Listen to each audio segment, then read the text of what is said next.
नमस्कार मेरे प्यारे साथियों। हम आप आज आपके बीच लेकर के उपस्थित हैं एनसीईआरटी की हिंदी माध्यम के गणित के सिलेबस को।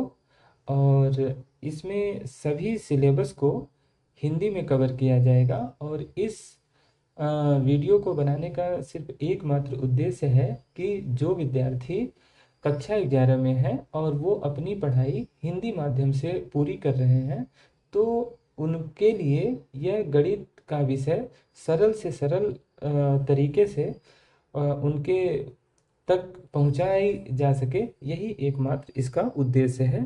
तो इसका जो अध्याय 1 है जिसका नाम समुच्चय है और जिसको इंग्लिश में सेट्स कहा जाता है। तो सबसे पहले समुच्चय को समझने के लिए हम ये समझेंगे कि समुच्चय होता क्या है।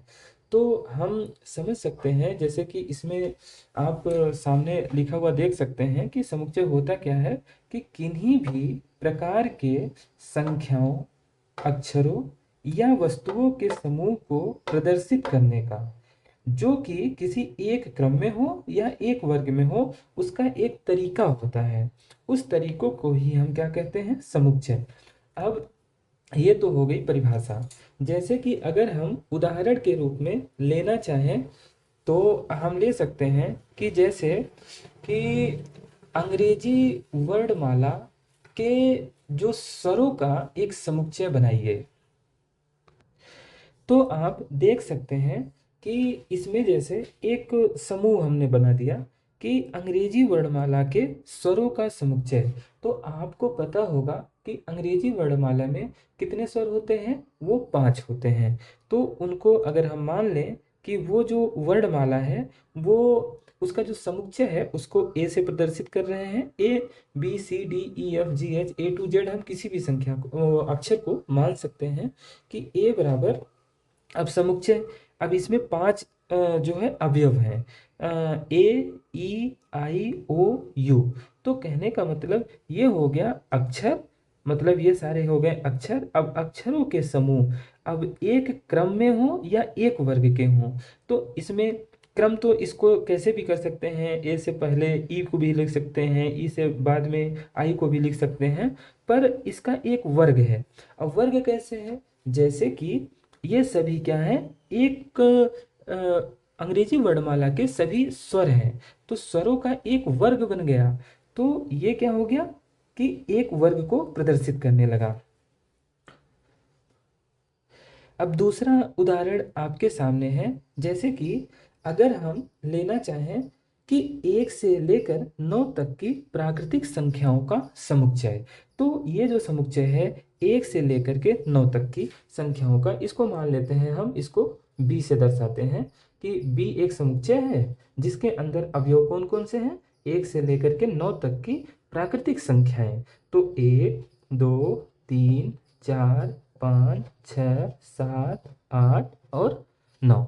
अब ये जैसे एक समूह बन गया। अब 1 के बाद 2, 2 के बाद 3, 3 के बाद 4। तो कहने का मतलब यह एक क्या है? क्रम को भी प्रदर्शित कर रहा है। और एक वर्ग, वर्ग का मतलब है कि ये सारी क्या हैं? प्राकृतिक संख्याएं हैं। तो ये एक वर्ग को भी दिखा रहा है, एक क्रम को भी दिखा रहा है, और एक यह क्या है? समूह है। तो समूह हो गया, तो ये क्या हो गया? एक समुच्चय हो गया। समझ में आ गया होगा, उम्मीद करते हैं कि। अब इससे आगे बढ़ने से पहले हम एक संकल्पना को समझ लेंगे कि ये सुपरिभाषित समुच्चय क्या होता है। सुपरिभाषित समुच्चय का मतलब ये होता है कि जैसे अगर हम किसी भी समुच्चय में जिन अवयवों को ले रहे हैं वो अवयव दूसरे के हिसाब से भी वही होने चाहिए। अब इस बात को हमें समझने के लिए एक उदाहरण लेना पड़ेगा। जैसे कि पहला उदाहरण है कक्षा 10 के सभी विद्यार्थियों का समुच्चय। ये हम एक उदाहरण के रूप में ले रहे हैं। तो अगर हम ये मान लें कि कक्षा 10 में विद्यार्थी कितने हैं? 6। अब 6 विद्यार्थी हैं और उनके नाम क्या क्या हैं, जैसे रमन, मोहन, राकेश, दिनेश, कमलेश और राजेश। तो इसका मतलब यह है कि अगर हम कहें कि कक्षा 10 में जो पढ़ने वाले विद्यार्थी हैं वो रमन, मोहन, राकेश, दिनेश, कमलेश और राजेश, ये 6 हैं। तो अगर हम किसी और से भी बोलेंगे कि भाई कक्षा 10 में जो पढ़ने वाले विद्यार्थियों का एक समुच्चय बनाओ, तो वो रमन, मोहन, राकेश, दिनेश, कमलेश और राजेश को ही लेगा। तो इसका मतलब ये हुआ कि जो हमारे हिसाब से जो समुच्चय ए में अवयव थे, नाम थे, वो दूसरे के हिसाब से भी वही नाम सारे आएंगे। तो ये हो जाएगा सुपरिभाषित समुच्चय। अब इसी के आगे अगर हम एक दूसरा उदाहरण लें कि कक्षा 10 के सबसे बुद्धिमान 2 विद्यार्थियों का समुच्चय बनाओ, तो अगर हो सकता है कि मैं उन 2 विद्यार्थियों का नाम में लूं कि ए बराबर जो सबसे तेज हमारे हिसाब से ये मोहन हो सकता है और राकेश हो सकता है। तो हम कहेंगे कि मोहन है और राकेश, ये 2 सबसे ज़्यादा बुद्धिमान विद्यार्थी हैं मेरे हिसाब से। पर अगर आपसे वही चीज़ हो सकता है कि आप ये कहें कि ये ए बराबर मोहन और राकेश ना हो करके ये होंगे कौन, दिनेश और राजेश। ये 2 ऐसे हैं जो सबसे ज़्यादा बुद्धिमान हैं, न कि मोहन और राकेश। तो आप अगर आपसे बोला जाए कि आप 2 ऐसे विद्यार्थियों को चुन कर लाओ जो सबसे ज़्यादा बुद्धिमान हो, तो आप दिनेश और राजेश को ला सकते हैं, दिनेश या राजेश। तो देखिए अब इसी में अंतर हो गया कि मेरे हिसाब से मोहन और राकेश 2 अवयव हो गए, जबकि समुच्चय वही है। और ए जबकि आपसे पूछा गया तो आपने बोला कि नहीं, दिनेश और राजेश है। तो कहने का मतलब यह है कि अगर 2 अलग अलग समुच्चय के अवयव 2 लोगों से अलग अलग बन जाए, तो वो होता है कि वो सुपरिभाषित समुच्चय हो जाता है। तो यकीन है कि आपको ये समझ में आ गया होगा। अब हम आगे बढ़ने से पहले हम इन सभी संख्याओं को एक बार पहले रिवाइज कर लेते हैं। ये एक्चुअल में ये सारी संख्याएं, जैसे प्राकृतिक संख्या, पूर्ण संख्या, पूर्णांक संख्या, परिमेय संख्या, वास्तविक संख्या, ये सारी की सारी संख्याएं आपको कक्षा 9 में पढ़ाई गई होगी। तो आप इसको समझने के लिए इस जो है संख्या रेखा को देखें। तो जैसे इसमें लिखा है 0, अब इसके सामने जो है, सॉरी थोड़ा सा गलती हो गई, इसमें हम देखेंगे कि जैसे ये 0 है।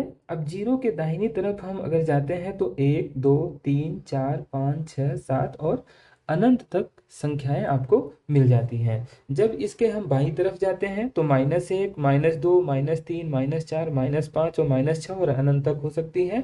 साथ में इसको जैसे 1 और 2 के बीच में हम 3/2 भी लिख सकते हैं, या जितने भी मतलब कि बटे के रूप में संख्याएं होती हैं उनको भी हम इस संख्या रेखा पर दिखा सकते हैं।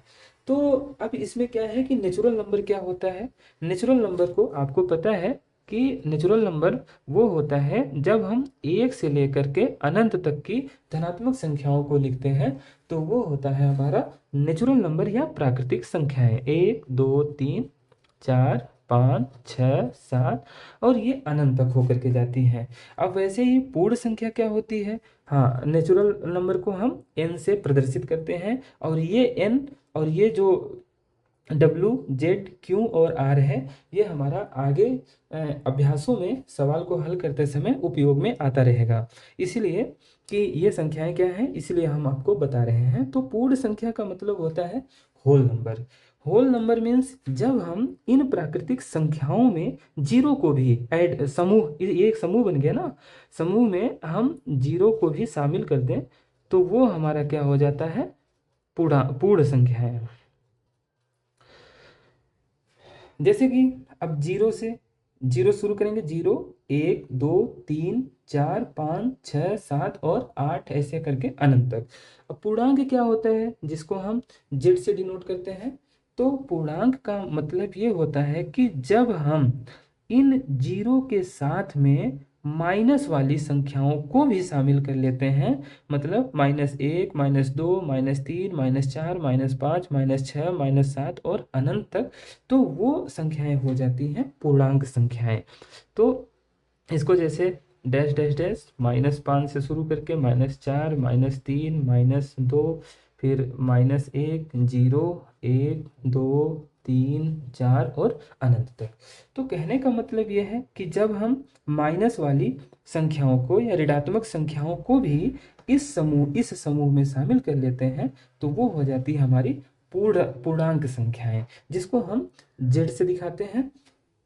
अब होती है परिमेय संख्या, मतलब ये होती है कि जिसे p बटे q के रूप में प्रदर्शित कर सके, तो वो संख्याएं हो जाती हैं हमारी परिमेय संख्याएं। अब परिमेय संख्याओं में शामिल कौन कौन सा होता है, जैसे कि -5/2, -1/2, 0 भी, -1,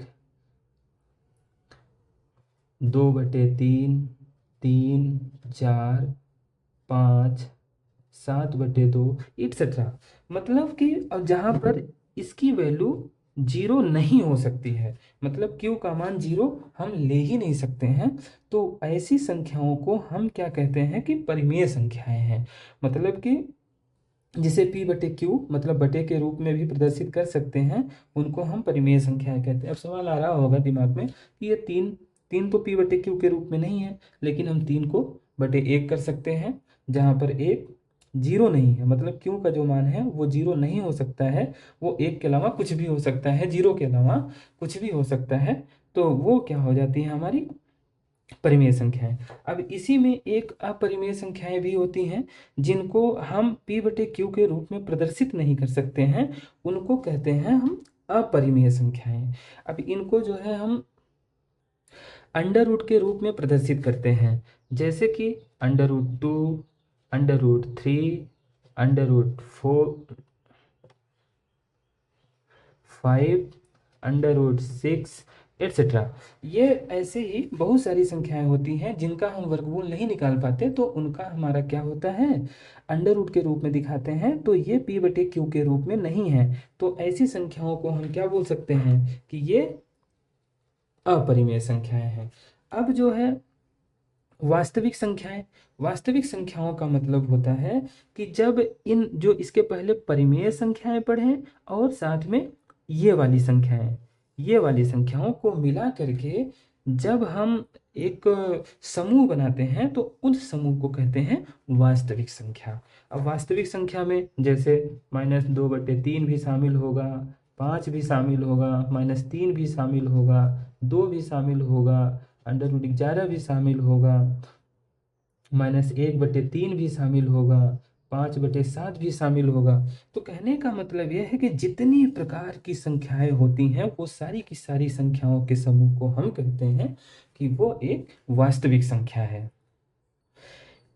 अब ये आपके किताब में दिया हुआ होगा, दिया हुआ है कि जो है इसमें जैसे n से n का मतलब होता है कि प्राकृतिक संख्याओं का समुच्चय। अगर n कहीं पे capital N is equal to करके कोई अगर मझले कोष्ठक में अवयव लिखे हुए हैं, तो n का मतलब हम समझेंगे कि वो प्राकृतिक संख्याओं का समुच्चय है। अब z का मतलब कि पूर्णांकों का समुच्चय है। अब पूर्णांक संख्या इसके पहले हम आपको बता दिए हैं कि कौन कौन सी संख्याएं होती हैं, कि माइनस वाली, प्लस वाली और 0 को शामिल करके जो समुच्चय बनता है, वो हमारा क्या होता है, पूर्णांकों का समुच्चय होता है। और r का मतलब वास्तविक संख्याओं का समुच्चय, अभी इसके पहले बताया। तो अगर कैपिटल R लिखा हुआ है तो इसका मतलब है वास्तविक संख्याओं का समुच्चय है। अगर q बराबर लिखा हुआ है तो इसका मतलब है कि वो परिमेय संख्याओं का समुच्चय है, इसके पहले सारी बताई गई। अब ऐसे ही अगर z प्लस लिखा हुआ है तो इसका मतलब है कि z में जैसे पूर्णांकों के समुच्चय में जो धन पूर्णांक होंगे, मतलब माइनस वाले नहीं, माइनस वालों को छोड़ करके संख्याएं को जो समूह बनेगा या समुच्चय बनेगा, उसको कहेंगे धन पूर्णांकों का समुच्चय। अब जैसे ऐसे ही r प्लस का मतलब धन वास्तविक संख्याओं का समुच्चय। अब इसमें ऋणात्मक संख्याओं को नहीं लेंगे, ऐसे ही q को परिमेय संख्याओं का समुच्चय हो जाता है, परिमेय संख्याएं आपको बताई गई, तो उनके समूह को जो होगा होगा जो प्लस वाली होंगी, तो उनको हम कहेंगे कि वो ऐसा एक समुच्चय बनेगा, और जिसको हम कैपिटल अक्षर से या कैपिटल लेटर से दिखाते हैं।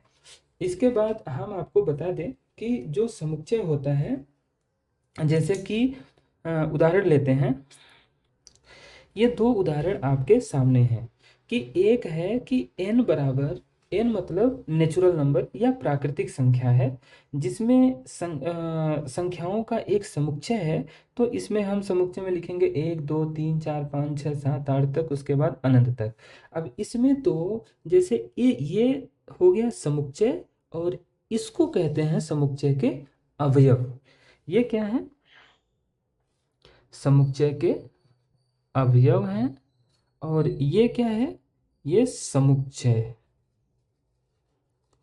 तो इससे एक बात सिद्ध है कि समुच्चय को कैपिटल लेटर से दिखाते हैं, जबकि उसके अवयव को हम उसके अंदर के अवयवों को छोटे अक्षर से दिखाते हैं। वो कैसे?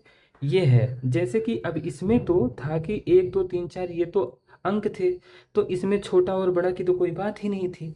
लेकिन जब हम बात करेंगे कि ये एक समुच्चय हो गया, वॉवेल, वॉवेल मतलब स्वर, तो ये वी से दिखा दिए कि वी जो है अंग्रेजी वर्णमाला के स्वरों का समुच्चय है। तो अब हम वी एक समुच्चय है, जिसको हम कैपिटल वी से दिखाएं। अब इसके अवयव कौन से हैं? ये वाले।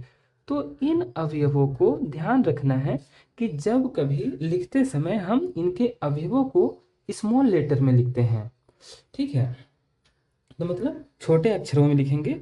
तो ये हमारा समुच्चय लिखने का एक तरीका होता है। अब देखिए, आपके सामने दो उदाहरण हैं। अब इसमें जो है, इसका मतलब यह है कि एक जो है n बराबर 1 2 3 4 5, मतलब कि 1 से लेकर के 5 तक की प्राकृतिक संख्याओं का एक समुच्चय आपके सामने है, जिसमें 5 अवयव हैं। दूसरा क्या है कि वी का मतलब वॉवेल, वॉवेल मतलब स्वर, स्वर क्या? अंग्रेजी वर्णमाला के 5 अक्षरों का एक जो है समुच्चय है, स्वरों का समुच्चय है। तो v बराबर AEIOU। अब जैसे कि ये हैं हमारे अवयव, और ये हमारा है समुच्चय। तो अगर हम ये कहें कि AEIOU में से कोई एक लेटर ले लेते हैं, एक अक्षर लेते हैं, मतलब आई ले लेते हैं, कि आई जो है वो समुच्चय V का अवयव है। जैसे कि हम देख पा रहे हैं कि आई जो है V का एक अवयव है, समुच्चय V का। तो अब इसको दिखाने के लिए हम लिखते हैं कि आई एप्सिलॉन V। अब इसका मतलब यह होता है कि जो आई वी का अवयव है, तो इस अवयव है का जो निर्देश मतलब निर्देश के रूप में लिखते हैं, निर्दिष्ट करते हैं, उसको बोलते हैं एप्सिलॉन। इसका नाम है एप्सिलॉन। अब इसका मतलब है कि आई जो है वी का अवयव है। और ऐसे ही अगर हम दूसरा ये बोलना चाहें कि 4 एप्सिलॉन एन, मतलब समुच्चय n में जो 4 है वो उसका अवयव है। अब ऐसे ही अगर हम कहें कि जो है ये e, क्या n का अवयव है? तो बोलेंगे कि नहीं, ई तो v का अवयव है, समुच्चय v का अवयव है, न कि n का। तो ऐसे में हम इसको लिखेंगे कि एप्सिलॉन नॉट। तो इसका मतलब यह है कि ई जो है n का अवयव नहीं है, अगर ऐसे हमने इसको एप्सिलॉन बना करके सीधा काट दिया तो ये आपको समझ में आ गया कि मतलब अवयव है दिखाने के लिए एप्सिलॉन, और अवयव नहीं है उसको दिखाने के लिए एप्सिलॉन नॉट का उपयोग करते हैं। अब आते हैं कि समुच्चय को प्रदर्शित करने के तरीके कौन कौन से होते हैं। तो आपकी पुस्तक में दिया हुआ है दो तरीका, कि एक होता है रोस्टर विधि, या जिसको सारणीबद्ध रूप कहते हैं, और दूसरा होता है समुच्चय निर्माण रूप। अब रोस्टर विधि का मतलब ये होता है कि उस मतलब अगर कोई समुच्चय दिया है तो उसके सभी अवयवों को हम एक साथ एक क्रम में लिख देते हैं। जैसे कि इसको हम एक उदाहरण से समझ सकते हैं कि कि 1 से 20 तक 2 से भाज्य संख्याओं का एक समुच्चय है। तो अब अगर हम इसको रोस्टर विधि या सारणीबद्ध रूप में लिखना चाहें तो हम लिखेंगे कैसे कि ये मान लीजिए कि कोई एक समुच्चय है, इसको सी मान लेते हैं। इसमें इस संख्या को हम कुछ भी मतलब सॉरी, इस अक्षर को हम कुछ भी मान सकते हैं। A B C D E F G H Z तक कोई भी संख्या अक्षर मान सकते हैं। इसका मतलब यह है कि 1 से 20 तक 2 से भाज्य संख्याओं का समुच्चय। अब इसको अगर हमें बनाना हो तो हम कैसे लिखेंगे? अब 2 से भाज्य संख्याएं 20 तक कौन कौन सी होती हैं वो हमको इसमें लिखना पड़ेगा। जैसे कि 2 से ही 2 भाज्य है, 4 जो है 2 से भाज्य है, 6 जो है वो 2 से भाज्य है, 8 जो है 2 से भाज्य है, 10 भी, 12 भी, 14 भी, 16 भी, 18 भी और 20।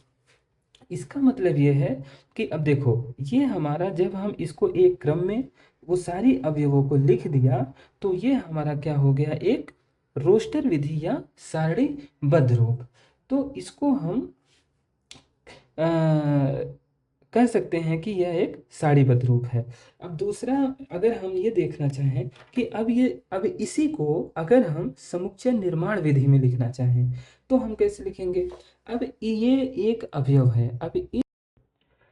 अब हम अगर इसी को समुच्चय निर्माण विधि रूप में लिखना चाहें तो उसको हम कैसे लिखेंगे?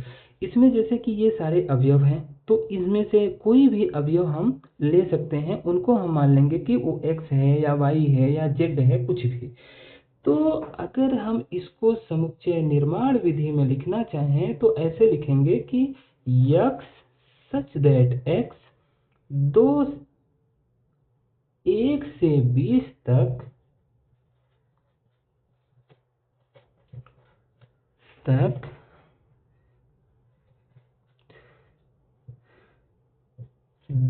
2 से भाज्य एक संख्या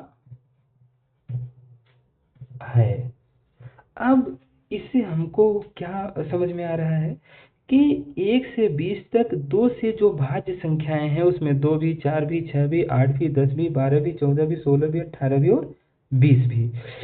ये इस x की जगह पर कोई भी संख्या ली जा सकती है। इनमें से कोई भी एक संख्या यहाँ पर हम ले करके हम समझ सकते हैं कि 1 से 20 तक जितनी भी भाज्य संख्याएं होंगी वो सारी की सारी इसमें आ सकती हैं। तो ये हो गया हमारा एक समुच्चय निर्माण रूप। अब जैसे कि इसको हम एक और उदाहरण लेंगे तब अच्छे से समझ में आएगा। ये एक उदाहरण है, जैसे कि हम ये कहें कि कक्षा 10 के विद्यार्थियों का समुच्चय। तो अब अगर हमको रोस्टर विधि में, जैसे मान लीजिए कि आपको पता है कि कक्षा 10 में जो पढ़ने वाले 5 विद्यार्थी हैं जिनका नाम है कमल, मोहन, समीर, जतीन और सुरेश। ये 5 विद्यार्थी हैं तो इनको हम रोस्टर विधि में उनके सारे नाम लिख करके उसको मजले कोष्ठक में दिखा देंगे। अब तो ये तो हो गया हमारा रोस्टर विधि या सारणीबद्ध रूप। अब हम ये कहें कि इसको समुच्चय निर्माण रूप में लिखो तो हम लिखेंगे कि ये S, इसका मतलब स्टूडेंट है, तो S is equal to x। अब इसके पहले हमने x लिया था, अब इसको हम y भी ले सकते हैं, z भी ले सकते हैं, कुछ भी ले सकते हैं। तो y सच दैट y, मतलब y ऐसा है कि अब ये लिखेंगे कि कक्षा 10 का एक विद्यार्थी है।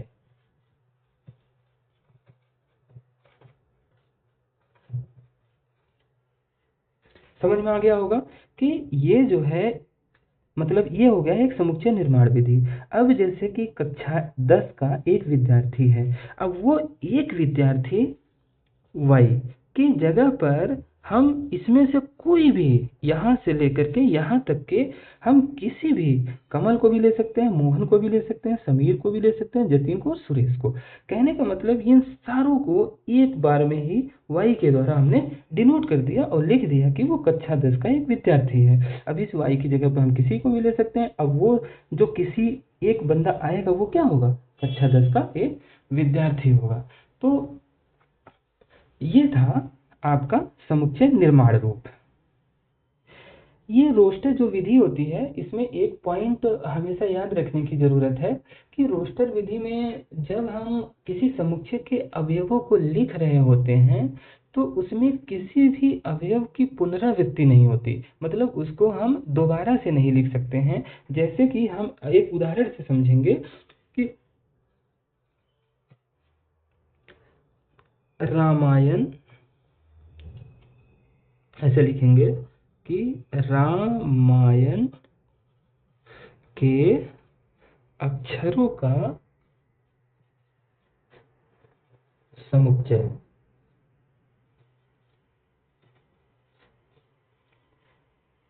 तो अगर हम, अब देखो, रामायण के अक्षरों का समुच्चय अगर लिखना है तो इसको हम मान लेते हैं कि वो समुच्चय का ए है।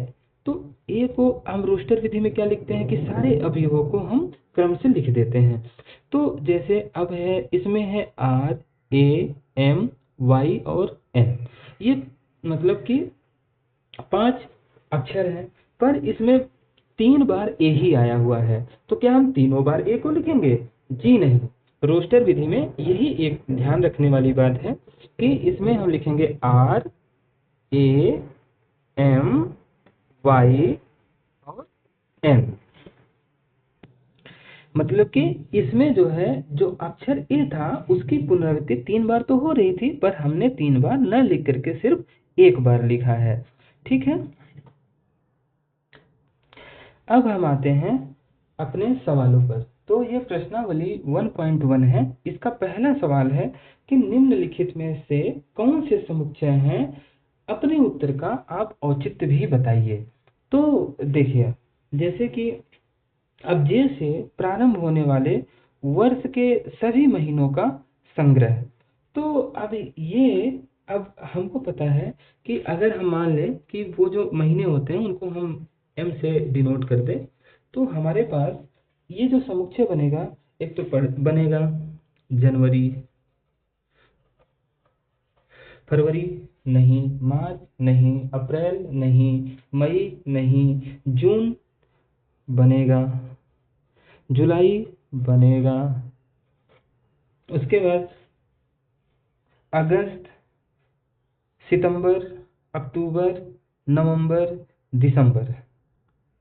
तो ये जो है हमारे पास 12 के साल के 12 महीने में से 3 जो महीने हमको मिल गए कि ये जनवरी है, जून है और जुलाई है, जो जे से शुरू होते हैं। तो ये एक सुपरिभाषित समुच्चय भी है, क्योंकि ये, अगर हम कह रहे हैं कि जे से शुरू होगा 3 महीने, तो आप ये नहीं कर सकते हो कि जी नहीं, जून तो जे से शुरू ही नहीं होता, वो भी जे से शुरू होता है, जुलाई भी शुरू होता है और जनवरी। तो हमारे हिसाब से जो अवयव इस समुच्चय में आएंगे वो आपके हिसाब से भी वही अवयव इसमें भी आएंगे।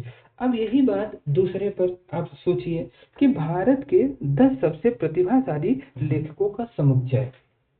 तो अगर हम इसको लिखना चाहें तो इसको हम डब्ल्यू मतलब राइटर से दिखा देते हैं कि लेखा मतलब राइटर, और राइटर को हम डब्ल्यू एक समुच्चय है जिसमें अब 10 अगर हमारे हिसाब से पूछा जाए तो हम कहेंगे जी प्रेमचंद, कबीर,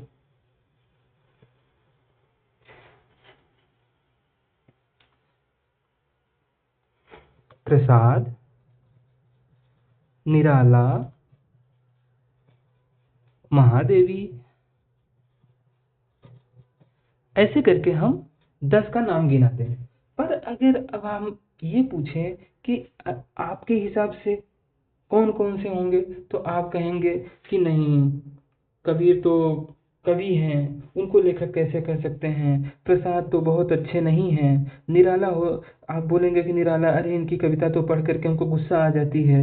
महादेवी, अरे अरे अरे, इनको तो, ये तो महिला हैं, इनको तो कहाँ से अच्छा लेखक माना जा सकता है। तो कहने का मतलब ये है कि हम जिनके नाम को लिखें, हो सकता है कि आप जो है उसको इनकार कर दें, क्योंकि आपके हिसाब से वो प्रतिभाशाली नहीं हो सकते हैं, मेरे हिसाब से हो सकता है कि ये सारे प्रतिभाशाली हों।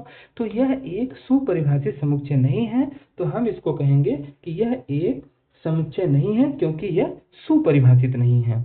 अब जैसे विश्व के 11 सर्वश्रेष्ठ बल्लेबाजों का संग्रह, अब इसमें अगर हम कहें तो हम इसका समुच्चय बनाएंगे ऐसे कि क्रिकेटर, वो सी से दिखा देते हैं। अब सी मतलब क्रिकेटर, अब इसमें हम कहते हैं कि शर्मा तेज है, सचिन सर्वश्रेष्ठ है, रोहित, सॉरी रोहित, या अ, ऐसे करके हम कई सारे को, विराट को ले लेते हैं। तो ऐसे करके हम 11 बल्लेबाजों का नाम गिनाते हैं और कहें कि अरे हमारे इंडिया के ही तो जो बल्लेबाज है वो विश्व में सबसे सर्वश्रेष्ठ हैं। पर आप कहें अरे क्या बात कर रहे हैं, कैसे हो सकता है? अब इसके हिसाब से, अब अगर हम कहें कि आप बताओ सबसे ज्यादा, तो आप बोलेंगे कि नहीं, शर्मा तो ठीक है, चलो सचिन भी ठीक है, पर मेरे हिसाब से मैक पोंटिंग सबसे ज्यादा तेज है। पोंटिंग है, या पाकिस्तान का किसी का, पाकिस्तान के किसी क्रिकेटर का नाम ले लो, आप कह दो अरे जहीर खान तो जहीर खान ही थे। ऐसे ऐसे, मतलब कि कहने का मतलब ये है कि आपके हिसाब से जो खिलाड़ी हो सकते हैं सर्वश्रेष्ठ, वो हो सकता है कि मेरे हिसाब से ना हो। तो ये क्या है, एक बल्लेबाजों का जो सर्वश्रेष्ठ बल्लेबाज हैं उनका संग्रह नहीं है, या उसका समुच्चय नहीं है, क्योंकि यह सुपरिभाषित नहीं है। अगला जो चौथा सवाल है वो कह रहा है कि आपकी कक्षा के सभी बालकों का संग्रह। तो आपको पता है कि आपके कक्षा में मान लीजिए कि 4 ही विद्यार्थी पढ़ रहे हैं, तो उन चारों का नाम आपको पता है। मान लीजिए कि वो जो स्टूडेंट हैं वो हैं रमन, राजेश, सुरेश और कमलेश। ये जो है 4 विद्यार्थी हैं आपकी कक्षा में, तो इन चारों का नाम हम लिख सकते हैं। तो कहने का मतलब ये है कि ये एक सुपरिभाषित समुच्चय है, और ये एक समुच्चय है भी, क्योंकि आपके हिसाब से जो चारों अवयव इस समुच्चय के होंगे, वो हमारे भी हिसाब से वो चारों ही अवयव होंगे। अब हम दूसरे सवाल 5वें पर जाते हैं। तो 100 से कम सभी प्राकृतिक संख्याओं का संग्रह। अब इसमें तो नेचुरल नंबर है, इसको तो हम आराम से लिख सकते हैं कि 100 से 2, 3, 4, 5 और डैश डैश करके इसको हम 100 तक लिख सकते हैं। तो ये एक तरीके से क्या हो गया कि 1 से लेकर के 100 तक की सभी प्राकृतिक संख्याओं का संग्रह हो गया और समूह हो गया, और ये एक सुपरिभाषित समुच्चय है। अब हम छठे सवाल की अगर बात करें, तो प्रेमचंद द्वारा लिखित उपन्यासों का संग्रह। अब इसमें तो आपकी जानकारी में जितने भी उपन्यास हैं, हो सकता है कि वो प्रेमचंद ने 50 उपन्यास लिखे हों, 55 उपन्यास लिखे हों, 100 उपन्यास लिखे हों, तो सारों के नाम हमें कहीं न कहीं से मिल सकते हैं। तो उपन्यासों को हम नॉवेल कह सकते हैं। को प्रेमचंद द्वारा लिखित उपन्यासों के संग्रह को मान लीजिए गोदान है, गबन है, और नमक का दरोगा है।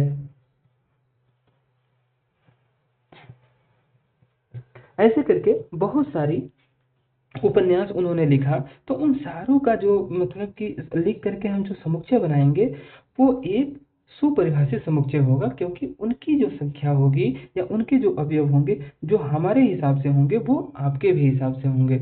आप ये नहीं कह सकते हैं कि नहीं नहीं, गुनाहों का देवता भी प्रेमचंद ने लिखा था, नहीं लिखा था तो नहीं होगा। तो जो प्रेमचंद ने लिखा वो चीज आपके मेरे हिसाब से जो होगा वो आपके भी हिसाब से होगा। तो यह एक सुपरिभाषित समुच्चय है। तो छठवां है, सातवां है जैसे सभी पूर्णांकों का संग्रह। अब पूर्णांक संख्या है, तो सभी पूर्णांक मतलब कि 0 से लेकर के अनंत तक जितनी संख्याएं होंगी वो हम इसको हम किससे, जेड से दिखाते हैं। तो इसको हम क्या करेंगे कि 0, क्योंकि सभी सम पूर्णांक हैं, तो 1 2 3 4 ऐसे करके अनंत तक हम लिखते हुए चले जाएंगे। तो ये हमारा हो जाएगा कि सभी सम पूर्णांकों का समुच्चय हो जाएगा। अगला सवाल है कि इस अध्याय में आने वाले प्रश्नों का संग्रह। अब इस अध्याय को मान लीजिए कि समुच्चय जो अध्याय है उसमें 30 सवाल हैं। आपने गिन लिया कि 30 सवाल हैं, तो इन 30 को हम लिख सकते हैं कि कौन कौन से सवाल आए थे।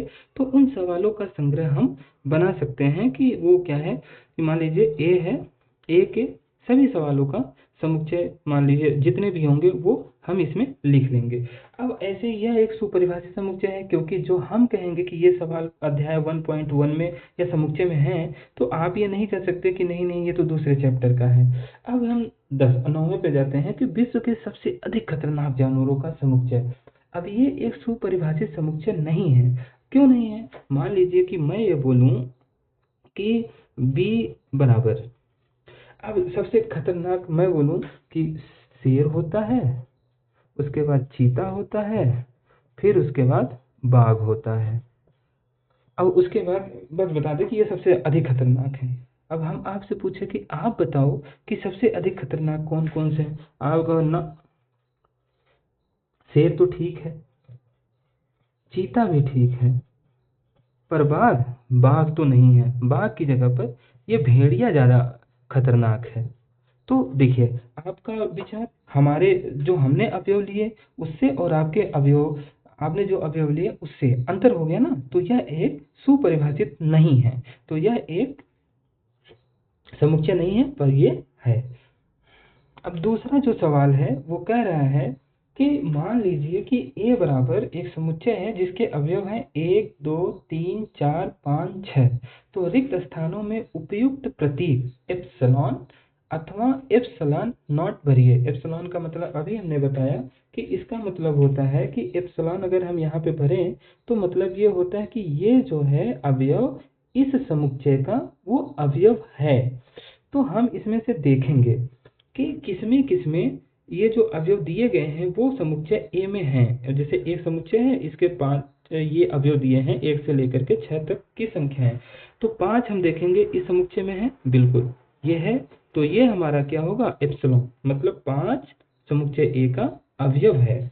8 समुच्चय ए, तो इसमें 8 नहीं है, तो इसमें हम क्या भरेंगे? Epsilon not.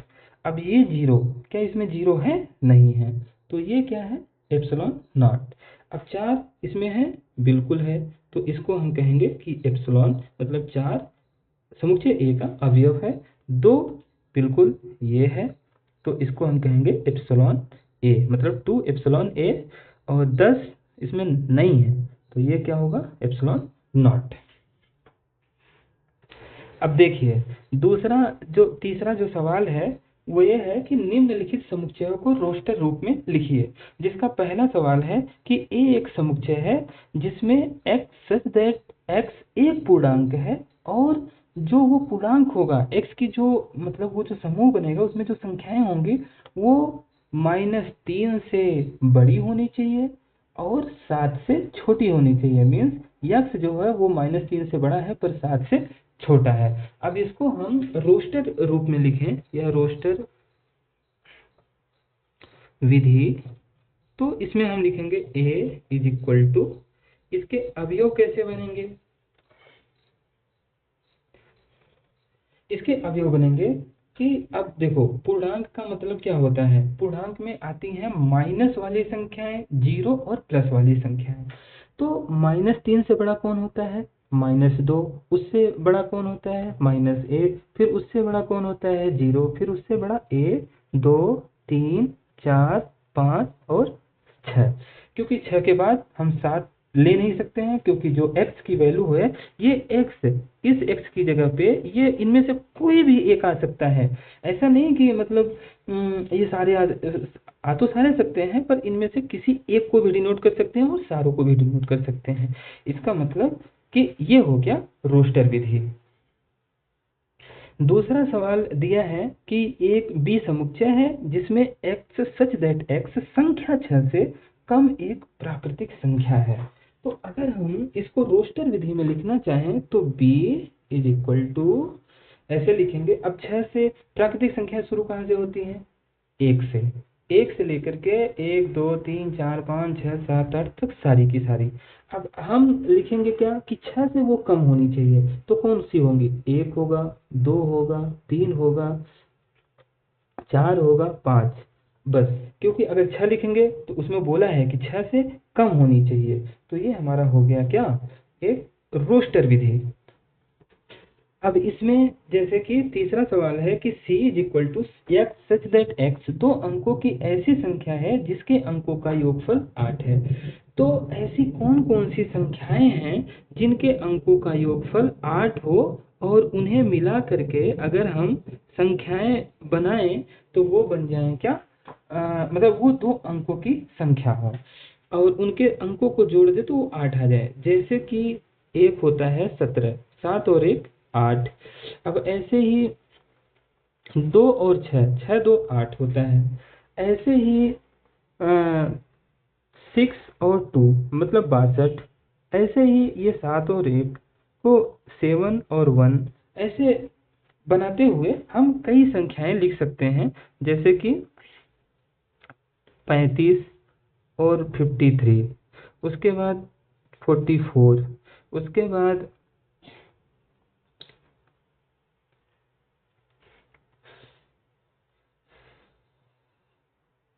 44 और भी आप संख्याएं ऐसे करके आप देख सकते हैं कि ये जो सारी संख्याएं हैं वो क्या हो जाएंगी? इस समुच्चय के अवयव हो जाएंगे। अब इसमें से किसी भी संख्या के अंकों को जोड़ें तो 8 आ रहा है। ऐसे ही हम और संख्याओं को लिख सकते हैं। अब ऐसे ही अब देखते हैं कि अगला सवाल जैसे चौथा है कि d is equal to x such that x एक अभाज्य संख्या है जो संख्या 60 की भाजक है। तो 60 अभाज्य संख्या कौन कौन सी होती हैं? जो 60 मतलब 60 में भाग दें तो वो पूरा पूरा भाग चला जाए। जैसे कि 3 एक अभाज्य संख्या है, अगर हम 60 में भाग दें तो ये कट जाता है। अब जैसे 5 से भाग दें तो ये अभाज्य संख्या है और 5 से 60 में भाग दें तो 15 12 पंचे 60 होता है, तो 12 बार चला जाएगा। अब ऐसे ही